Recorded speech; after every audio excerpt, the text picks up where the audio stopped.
Halo, Assalamualaikum warahmatullahi wabarakatuh. Selamat datang dan selamat bergabung di channel video pembelajaran Bahasa Indonesia bersama Ibu Mei Aulia. Ayo semangat belajar, karena belajar bahasa Indonesia itu menyenangkan.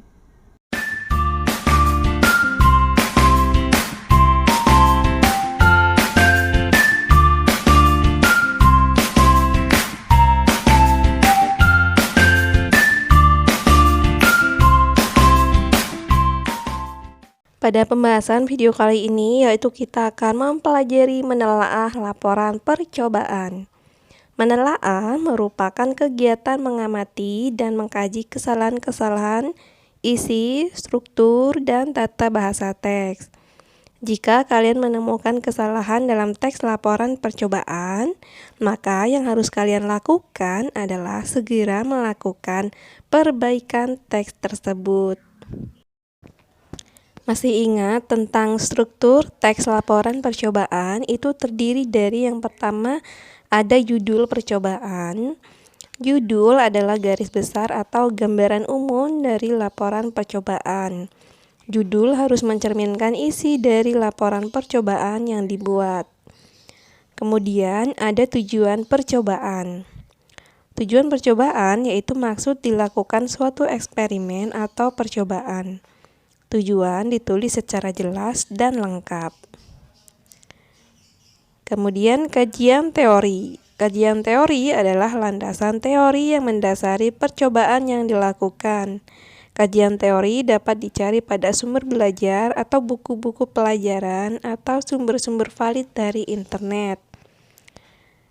Kemudian alat dan bahan. Alat dan bahan berisi peralatan dan bahan yang memang harus digunakan pada saat percobaan. Kemudian prosedur atau cara kerja, yaitu menyampaikan cara kerja dengan kalimat aktif, bukan kalimat suruh, dan membuat kalimat suruh menjadi kalimat aktif, sehingga menceritakan apa yang telah dilakukan saat percobaan. Selanjutnya, hasil pengamatan, menulis hasil pengamatan sesuai dengan yang didapatkan saat percobaan. Data dapat ditulis secara deskriptif atau dalam bentuk tabel hasil pengamatan. Kalian harus melakukan pengamatan dan percobaan dengan sebaik-baiknya saat melakukan percobaan, sehingga memperoleh data yang akurat dan reliabel. Kemudian, analisis data dan pembahasan. Saat melakukan analisis data, memerlukan pikiran kritis dan menerapkan teori yang telah ditulis dengan memadukan hasil pengamatan. Hasil dibahas secara deskriptif atau perhitungan jika ada.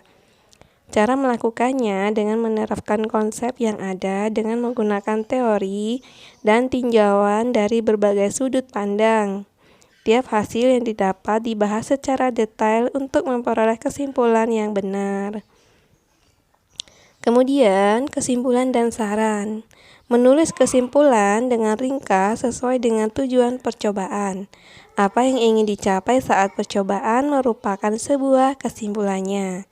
Kesimpulan merupakan jawaban dari hipotesis yang diajukan. Dan yang terakhir, daftar pustaka. Menulis pustaka yang telah kalian baca sebagai sumber bacaan atau belajar.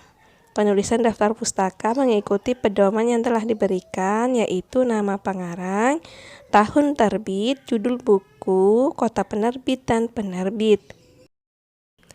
Langkah-langkah yang dapat kalian lakukan saat menelaah atau memperbaiki teks laporan percobaan adalah sebagai berikut. 1. Menandai kata, kalimat, atau makna kata dan kalimat yang salah. 2. Memperbaiki kata, kalimat, atau makna kata sesuai unsur kebahasaan. 3. Menulis kembali teks tersebut sehingga menjadi teks laporan percobaan yang baik dan benar. Adapun ciri-ciri kebahasaan teks laporan percobaan yang biasa digunakan dalam teks laporan percobaan adalah 1. Memperkenalkan aspek umum atau kelompok seperti transportasi umum, makanan bergizi, dan mamalia. 2. Menggunakan kata tugas hubungan logis seperti ketika, maka, lalu, atau kemudian. Yang ketiga, menggunakan kalimat aktif. Yang keempat, menggunakan kata kerja aktif untuk menggambarkan proses dan aksi. 5. Menggunakan kata serapan atau istilah khusus sesuai bidang ilmu yang berkaitan dengan objek yang diamati. 6. Tidak ada urutan waktu, yang ada urutan kegiatan. 7. Menggunakan kata benda dibandingkan kata ganti orang. 8. Disertai dengan foto, diagram, dan tabel untuk memperkuat hasil pengamatan. Demikianlah pembahasan kita hari ini, semoga bermanfaat, dan buat kalian yang belum subscribe, silahkan subscribe dan tekan loncengnya supaya kalian mendapatkan notifikasi terbaru dari video saya. Terima kasih. Wassalamualaikum warahmatullahi wabarakatuh.